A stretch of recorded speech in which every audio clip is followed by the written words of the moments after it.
Article 12 de la RGPD, transparence des informations et des communications et modalités de l'exercice des droits de la personne concernée.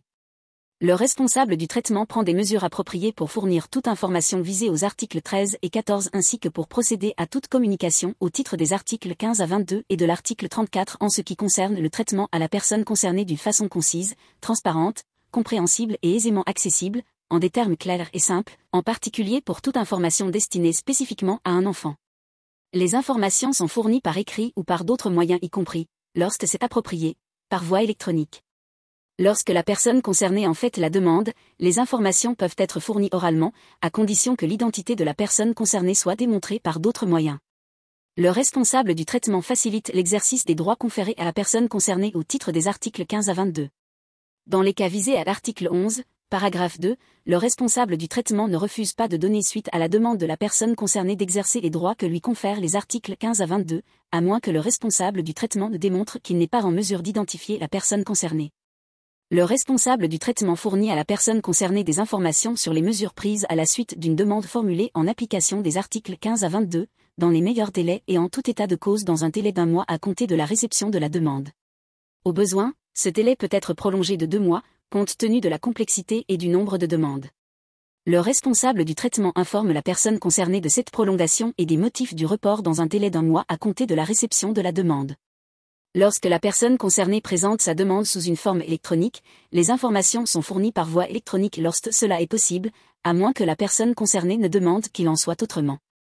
Si le responsable du traitement ne donne pas suite à la demande formulée par la personne concernée, il informe celle-ci sans tarder et au plus tard dans un délai d'1 mois à compter de la réception de la demande des motifs de son inaction et de la possibilité d'introduire une réclamation auprès d'une autorité de contrôle et de former un recours juridictionnel.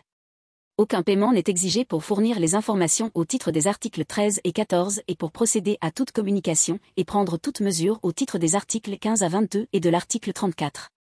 Lorsque les demandes d'une personne concernée sont manifestement infondées ou excessives, notamment en raison de leur caractère répétitif, le responsable du traitement peut a. Exiger le paiement de frais raisonnables qui tiennent compte des coûts administratifs supportés pour fournir les informations, procéder aux communications ou prendre les mesures demandées, ou b. Refuser de donner suite à ces demandes.